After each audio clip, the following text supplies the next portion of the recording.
Essa é a nossa penúltima mensagem desse retiro. Hoje à noite nós teremos parte, se Deus quiser. Os compromissos exigem a nossa presença o mais possível, até porque também nós vamos ter que estar lá para pregar amanhã lá na igreja, né? Então, meus irmãos me puxam a orelha. Estava pensando aqui, irmãos, eu acho que a cegonha me jogou no lugar errado, era para nascer no Rio de Janeiro. Mas o povo foi mais meu perfil do que o povo de mim, viu? Eu gosto muito da minha terra, sou apaixonado com as Minas Gerais, mas eu vou ser sincero. Também posso falar muito bem da Bahia, porque eu gosto muito do povo Bahia. Mas vocês me surpreenderam, viu? Que povo maravilhoso. Eu já ouvi falar que vocês eram muito receptivos, isso aí eu já tinha ouvido falar. Mas sentir na pele isso daí, para mim foi maravilhoso, foi muito bom. Continue sendo assim, né? Além de um povo cortês, a sua carioquês, que sejam cortês também como cristãos, assim como vocês são.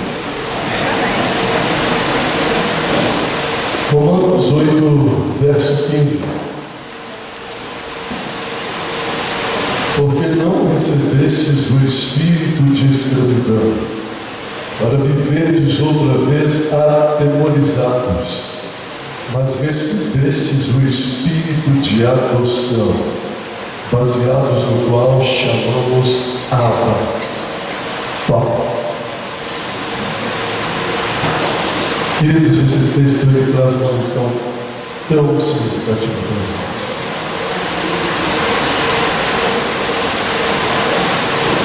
E eu vou lhes dizer por quê. Talvez o mais específico das palavras, a mais específica das palavras aqui, a qual nós vamos tratar com mais carinho, seja a palavra Abba. Capítulo 8 de Romanos, em sua excelência, retrata a influência e o poder do Espírito Santo na vida de uma pessoa. Por que você precisa ter o Espírito Santo?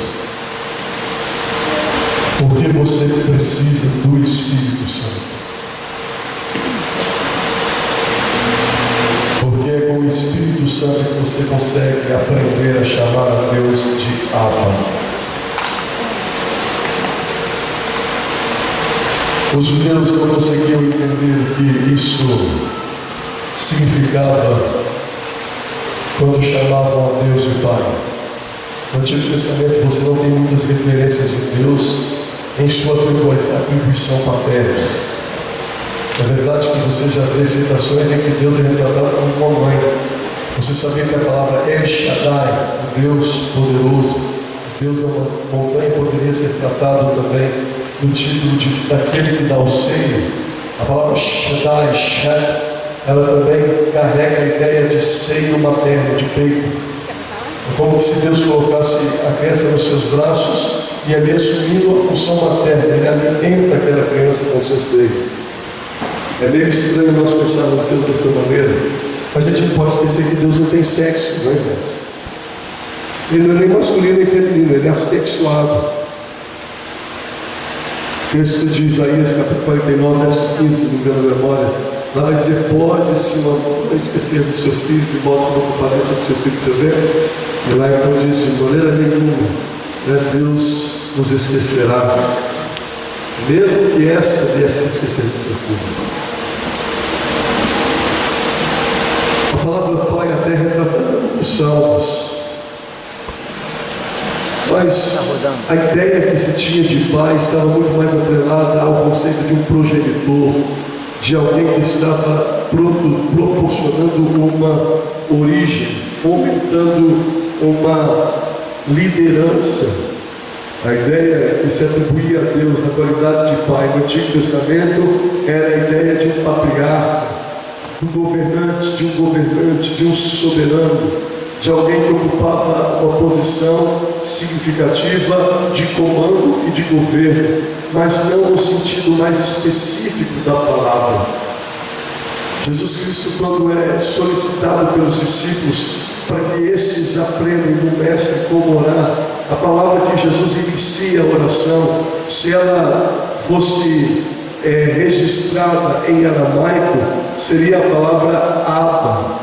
No hebraico se usa a palavra Ab, de onde vem Abraão, né?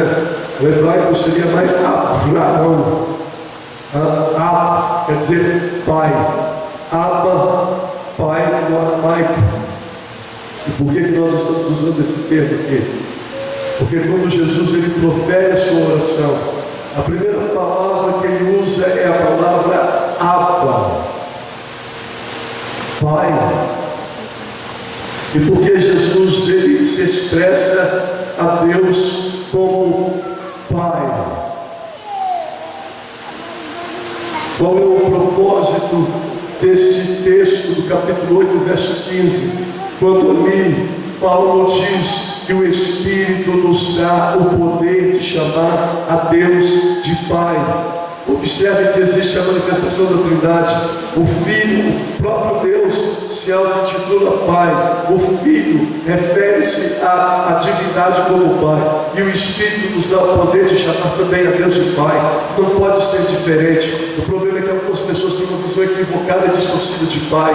Pode ser que essa palavra ela soe muito mais de uma forma dramática, como um pesadelo na mente de algumas pessoas, porque talvez não tenham experimentado o apreço, a dedicação e o carinho de um pai. Talvez elas não consigam entender o que quer dizer pai, porque tenham sido até mesmo vítimas de uma situação que trouxe opressão, que trouxe sofrimento. Eu tive uma ovelha na cidade de Montes Claros. Ele tinha ódio do pai, e o ódio dele aparentemente poderia ser bem justificado, porque o seu pai era também o seu avô. Ele havia estuprado a sua mãe, e dessa relação ele nasceu. Ele tinha ódio do pai dele. A verdade é que esse tipo de indivíduo não é pai.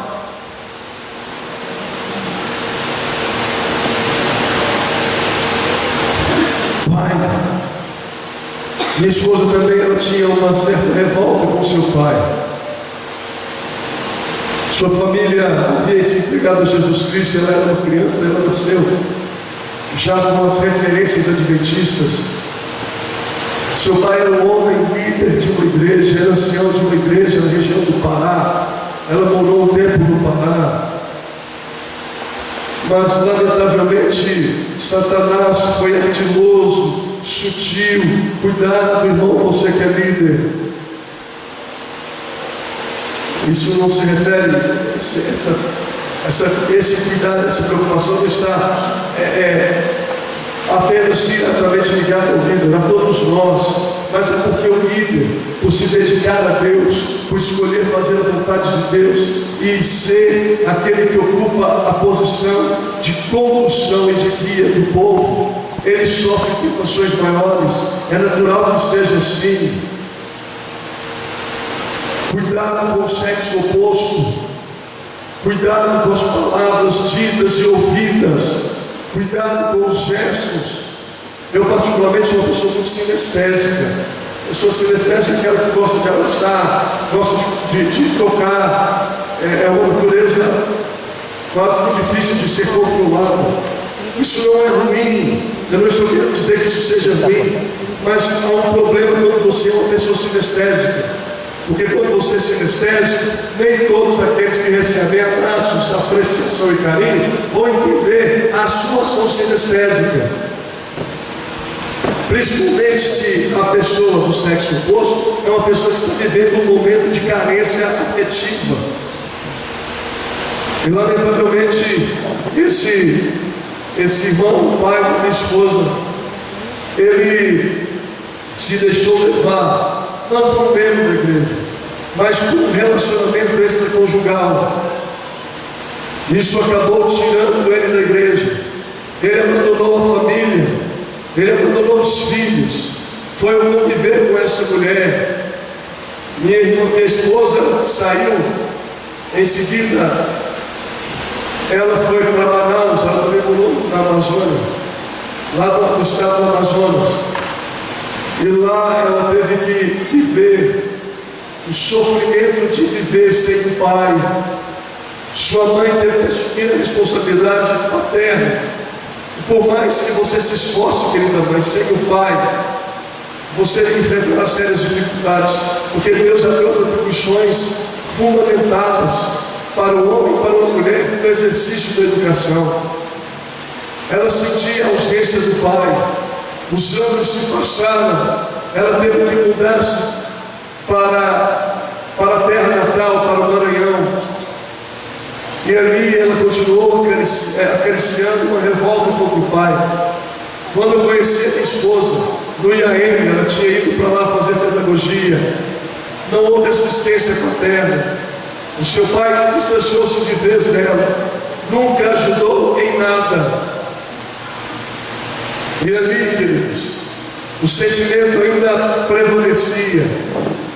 Yolanda, ela se sentia especial para o pai, porque quando o pai saía com ela, ele a colocava no colo, ele dizia que a amava, ele falava para os seus amigos que aquela era a bonequinha dele.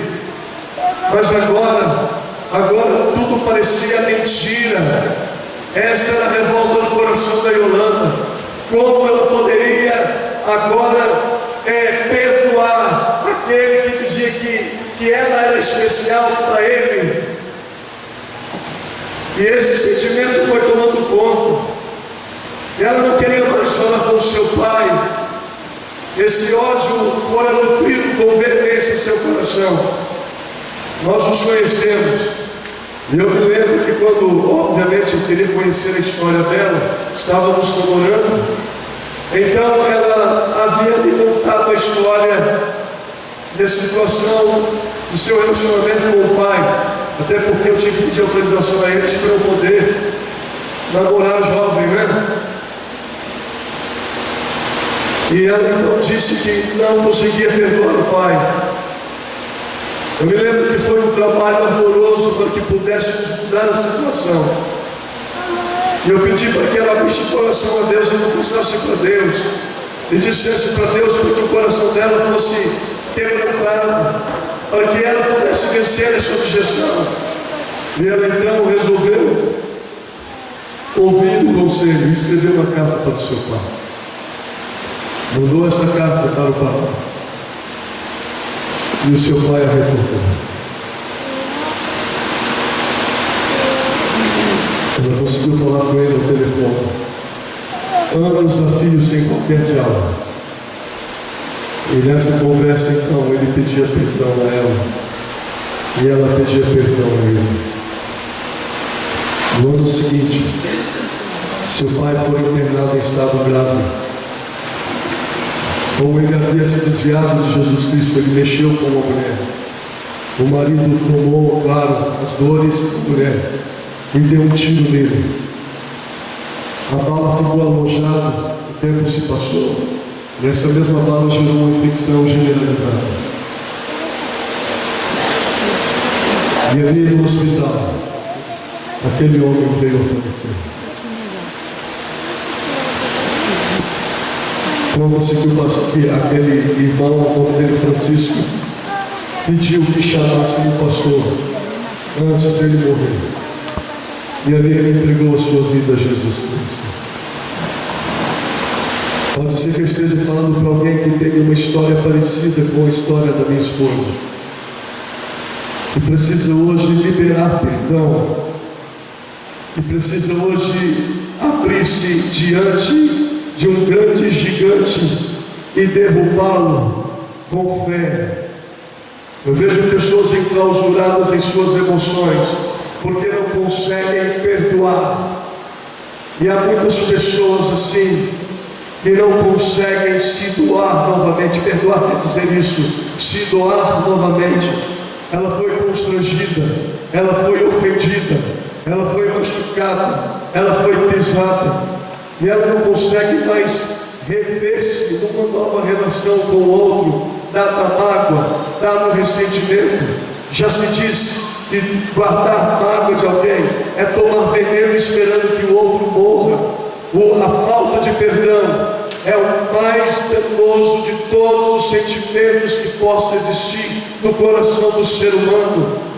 Guardar mágoa, guardar rancor é um dos mais bem-sucedidos artifícios de Satanás para destruir a vida de um ser humano, porque a falta do perdão ela suga as suas forças. A falta do perdão, ela suga as suas energias mentais, ela destrói o ser humano.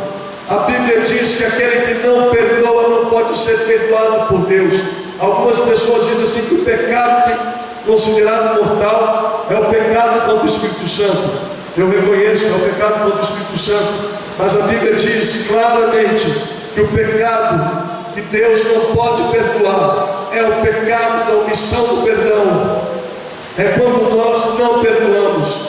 A própria oração de Jesus Cristo: perdoa as nossas dívidas, assim como nós perdoamos aos nossos devedores. Eu não posso receber perdão de Deus se eu não consigo perdoar. E algumas pessoas começam a dizer: mas pastor, Deus então me pede fardo pesado demais. Como eu posso perdoar se eu não consigo? Existe mágoa dentro do meu coração, existe revolta dentro da minha alma, eu não consigo. E algumas pessoas confundem perdão com sentimento. Você precisa aprender uma coisa, querido: perdão nunca foi sentimento, perdão não é sentimento. Até porque a Bíblia diz em Jeremias, capítulo 17, verso 9, que o coração do homem, ele é mais enganoso do que qualquer outra coisa. Como Deus poderia exigir algo de nós, partindo de nós mesmos, para que pudéssemos oferecer em ato de benevolência e corresponder isso a alguém? Isso seria impossível. Deus não faria isso conosco. Deus nunca te pedirá aquilo que você não pode fazer. E quando Ele te pedir aquilo que você não pode fazer, é porque Ele já fez isso por você. Ponha isso na tua cabeça: perdão não é sentimento. Perdão é eu desistir do direito de magoar alguém, se acaso alguém me magoar. Eu tenho todo o direito, eu tenho toda a autonomia. Eu fui machucado, eu fui ofendido, eu fui dilacerado, eu fui traído. Queridos, mas no meu direito, na minha decisão, eu decido definitivamente, eu escolho abrir mão deste direito. Eu poderia usar a política do Código de Italião, dente por dente, olho por olho, mas o Evangelho, o poder de Deus, me move a decidir que eu não quero assumir uma atitude de vingança. Eu tenho raiva, eu tenho indignação, mas o meu ato de decisão nacional, eu libero perdão. O perdão não implica necessariamente o desvio do sentimento. Isso é uma obra sobrenatural. Mas quando você decide liberar perdão nacionalmente, o Espírito de Deus te move, e você então será subtraído nessa emoção negativa. Deus tirará isso de você. É verdade que as lembranças persistirão como uma cicatriz. Toda vez que você olhar para ela, eu acabo de olhar para uma aqui e me lembrei. Como eu me lembro bem, até mesmo consigo imaginar a dor da época. Fui brincar de basquete, resolvi fazer uma cesta, um aro de basquete.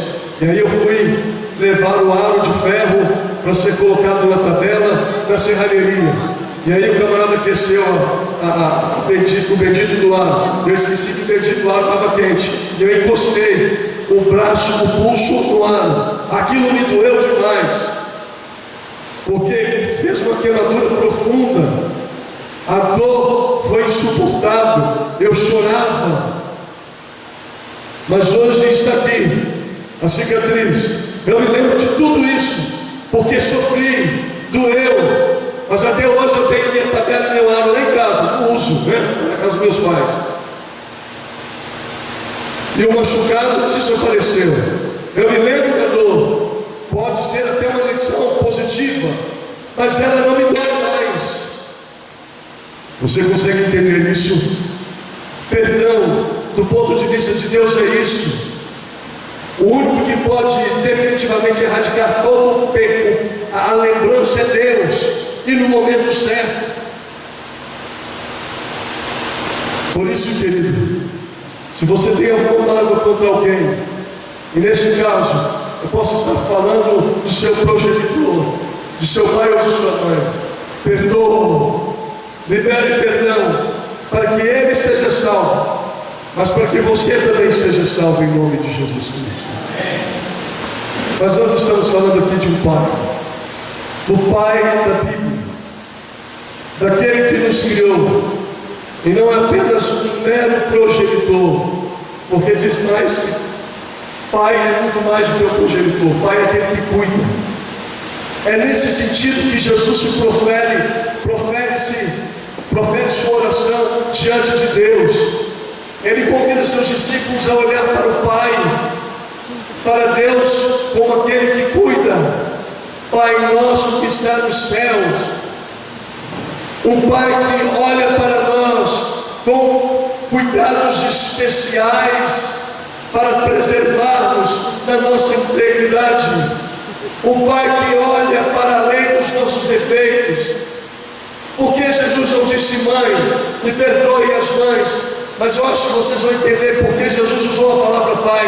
Sabe por quê? Porque uma criança, quando ela é gerada no ventre materno, ela já assume um relacionamento natural com essa mãe. Por mais que essa mãe a ame com intensidade, e obviamente é certo que ela ama com intensidade essa criança ela vai revelar esse amor uma vez que ele foi nutrido no próprio ventre. Ele sai do ventre e agora ele é abraçado por essa mãe. Essa mãe lhe oferece o seio. Observe que não há ruptura, não há separação. Observe que quando você pensa na relação de mãe e de filho, esse relacionamento ele existe a partir da própria condição, da origem da criança. A mãe não tem que se esforçar para conquistar o filho. Ela não tem que ela não tem que praticar o ato de conquista para que o filho se apegue a ela. Essa atribuição é a atribuição do pai. O pai é que tem que fomentar amor no filho. É ele que tem que se identificar com o filho. Inicialmente o filho rejeita porque quer apenas a mãe. Inicialmente o filho rejeita porque sabe que o seu abrigo é a mãe. A mãe não se esforça para conquistar. Ele já nasce sendo conquistado. Mas o pai ele precisa conquistar para mostrar que ele ama aquela criança, que aquela criança é importante para ele. Então ele tem que se aproximar, ele tem que abraçar, ele tem que segurar a criança, ele tem que mostrar que está ali, porque ele a vê como uma criatura especial para ele, diferente dos demais. O pai tem que se esforçar para conquistar, o pai tem que se dedicar para poder ser amado pelo filho. E só nas atitudes reveladas de amor e afetividade é que farão com que o pai consiga o amor de sua criança. Você consegue entender agora porque Jesus está dizendo pai?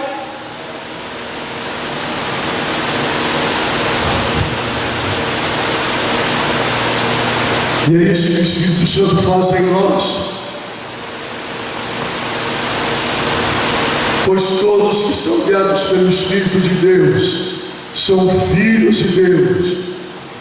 Porque não recebestes o espírito da escravidão para viverdes outra vez atemorizado, mas recebeste o espírito de adoção, baseados no qual clamamos Abba, Pai. Eu disse para você que a palavra Abba ela tem um sentido singular entre os judeus. Sabe quando era usada a palavra Abba? As criancinhas de tenra idade estavam aprendendo a balbuciar as palavras, e agora elas começam a se desenvolver sob o carinho paterno. A palavra que elas pronunciam é Abba, parecida com aquela expressão baiana, painho. É uma expressão de intimidade, de carinho, de proximidade, de afeição. É de uma criança que reconhece a sua impotência e sabe da sua fragilidade, da sua ausência de forças, e que olha para a figura paterna e encontra nele um gigante que lhe dará forças para superar as adversidades, o colo que precisa para enfrentar os momentos difíceis, as circunstâncias tormentosas, turbulentas que acometem o existencial humano. É quando aquela criança olha numa atitude desesperada para alguém que pode lhe socorrer, quando sofre uma queda, quando se machuca. Eu me lembro quando meu pai tinha um Fusca, e eu me lembro que aquele Fusca custava pegar, estávamos na casa da minha avó. E eu me lembro que eu ajudei meu pai, eu tinha talvez uns 6, 7 anos.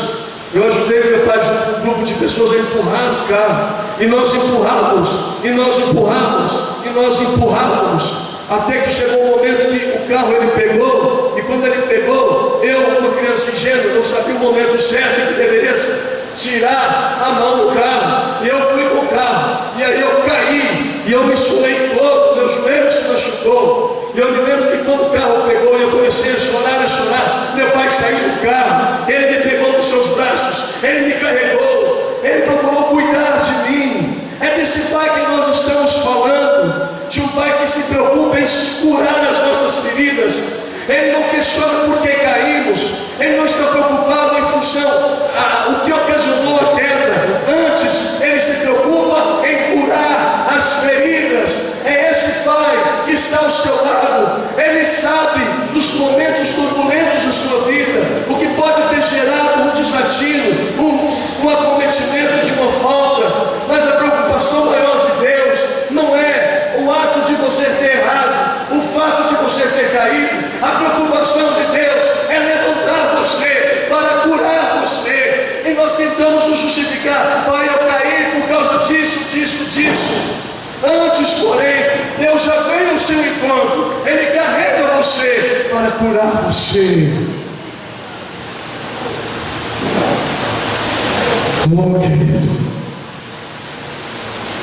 está na hora de permitirmos sermos segurados por Deus, o nosso Pai. O Espírito nos dá o poder para dizermos a Deus que Ele é nosso Pai.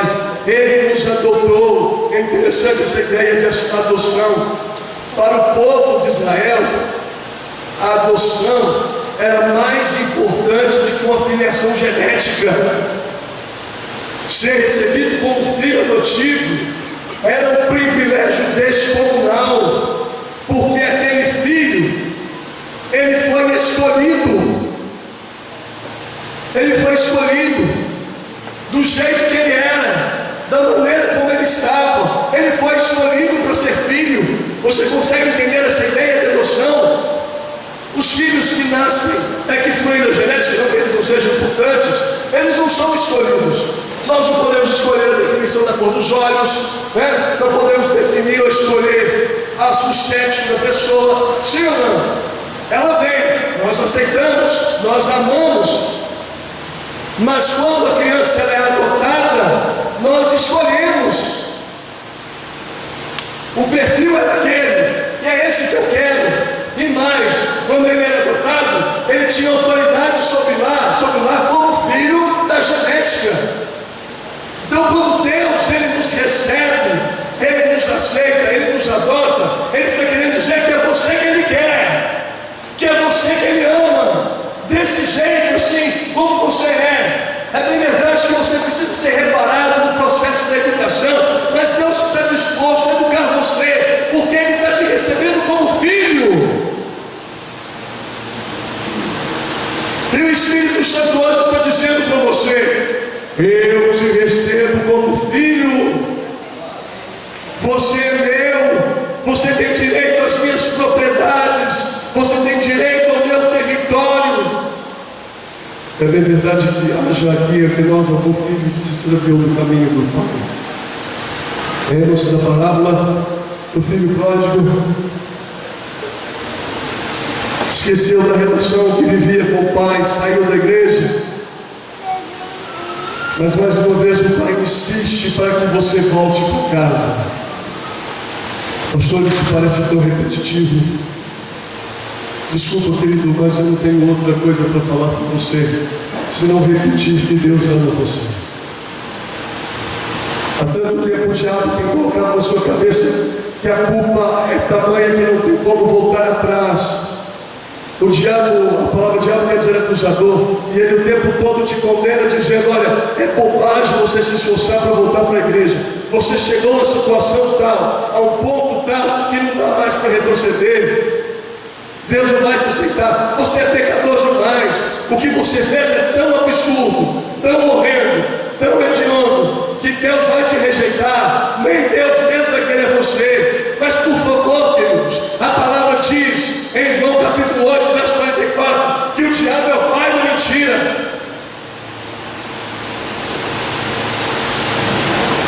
Você não pode acreditar nisso.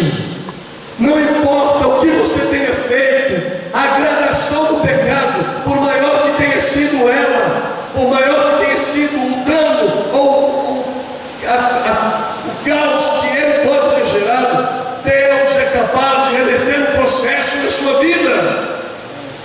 Porque o amor de Deus por você, ele não está baseado em referências condicionais. O amor de Deus por você é incondicional. Você consegue entender isso? Ele é teu pai. Não importa o quanto você possa negar isso, ele não vai deixar de ser o teu pai, porque ele ama você. Eu me lembro quando pregava numa das igrejas de Belo Horizonte, e ali então eu pregava aquele texto que li para vocês, o primeiro verso da nossa reflexão durante esse retiro, João 3,16. Na verdade, esse é o texto que é o primeiro verso que eu prego em qualquer igreja, a primeira vez que eu chegar. E ali, enquanto eu pregava aquele sermão, uma senhora assentada, uma jovem senhora assentada numa das últimas cadeiras daquele salão, eu fazia um apelo. Aquela mulher chorava, mas ela não conseguia sair do lugar.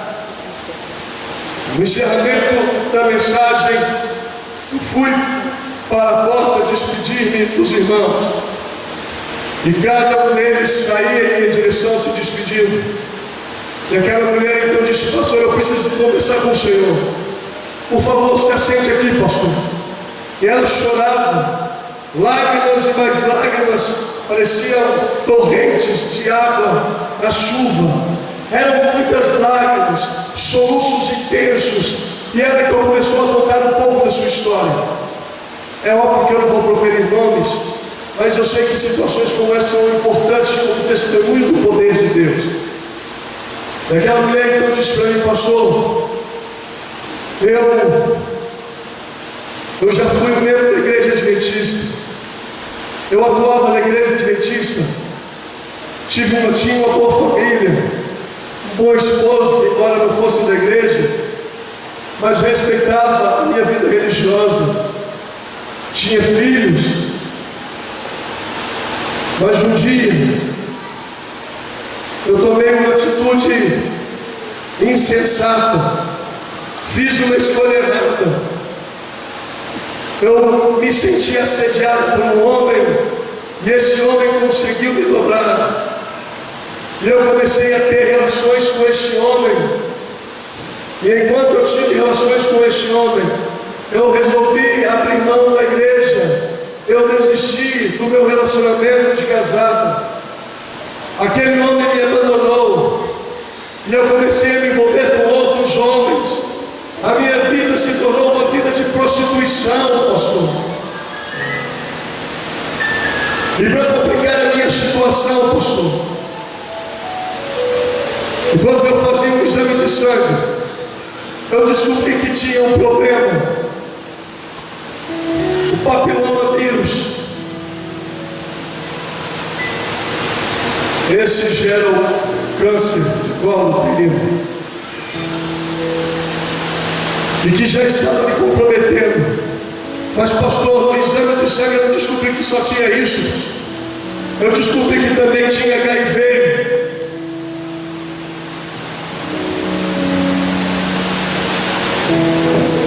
Pastor, eu sei que a culpa é minha. Fui eu que escolhi esse caminho. Fui eu quem fez tudo isso. Eu só vim aqui hoje, pastor, por causa da insistência de uma pessoa.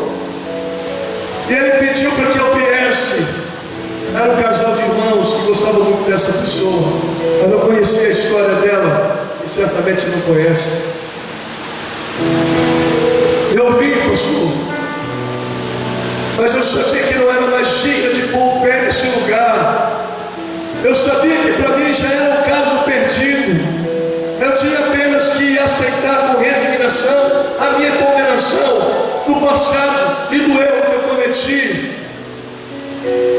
Agora eu chego aqui, pastor, e o senhor prega para mim que Deus me ama, mesmo não merecendo, pastor. Isso é verdade, pastor. E ela chorava, e ela dizia: pastor, isso é verdade, pastor.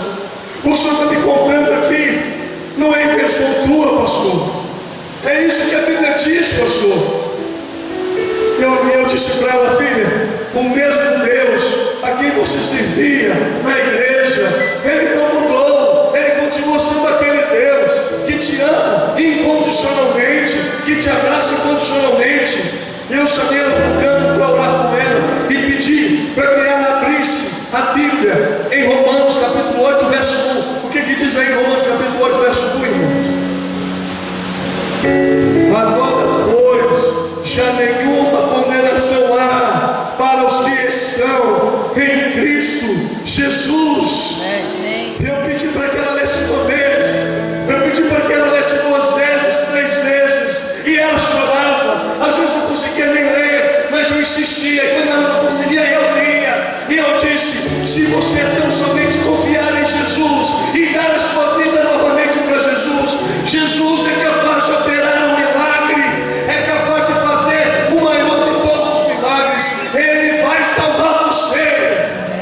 E então eu consegui na leitura do texto e caminhei com ela no texto. E aqui, no verso 31, e diz: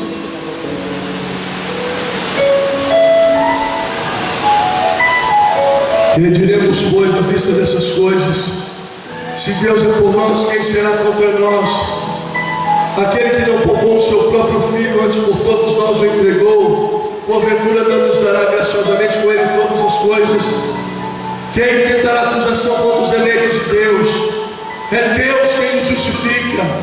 Quem nos condenará? É Cristo quem morreu, ou antes quem ressuscitou, o qual está à direita de Deus e também intercede por nós. Quem nos separará do amor de Cristo? Será tribulação, ou angústia, perseguição, ou fome, nudez, ou perigo, ou espada.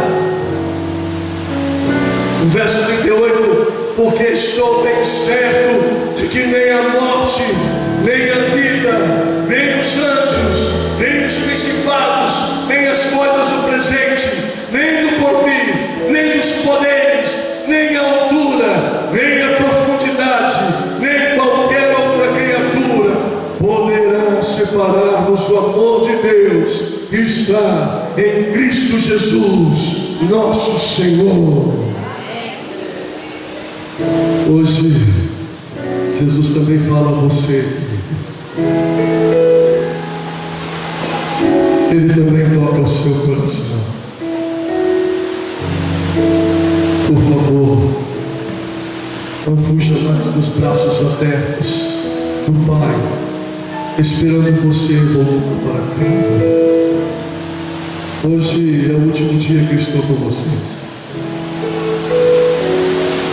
Se algo que Deus ainda preservou no meu coração é o espírito de perseverança. E eu não desisto até que o Espírito consiga alcançar o seu objetivo, porque eu creio no Espírito Santo. Deus não me tirou de Minas Gerais diante dos desafios que eu enfrentava. Esse acampamento, com todas as dificuldades que a liderança encontra, ele não existiu sem que houvesse um motivo primordial. E esse motivo primordial é você, para que você tomasse a sua decisão aqui neste lugar. As águas estão aqui. O que te impede de ser batizado em nome de Jesus Cristo? Hoje, mais uma vez, o Espírito te convida a tomar essa decisão. Queridos, enquanto houver vida, há esperança. Você não é um caso perdido e sem esperança. Hoje Ele convida você a tomar a sua decisão. Nós ouviremos uma música especial. Eu quero hoje te fazer esse apelo. Ó ovelha desgarrada, porque distas tão longe do Pai, se Ele te espera de braços abertos para entrar no seu reino, onde você é chamado de príncipe e princesa, filhas e filhos do reino. Hoje Deus te convida a tomar a decisão de renovar sua aliança, de viver a paz que excede todo entendimento. E só Jesus Cristo Ele pode oferecer. Por isso volta para casa. Jesus te espera, e Ele te espera de braços abertos.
Hoje, o Espírito Santo mais uma vez convida você.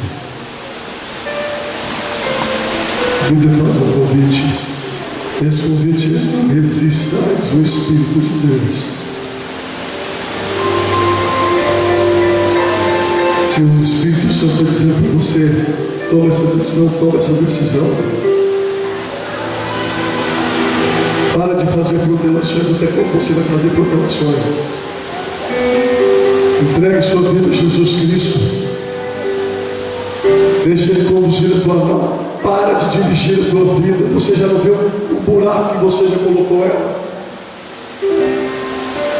Sua habilitação é falsificada. Você não sabe dirigir a sua vida. Deixa Jesus Cristo no volante.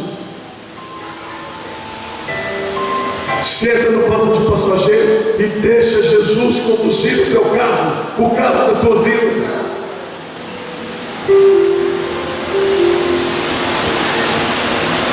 Hoje Ele fala com você. Ele não vai desistir de você, mas pode ser que você desista dele. Por isso, não resista a voz. Não perca o teu espírito.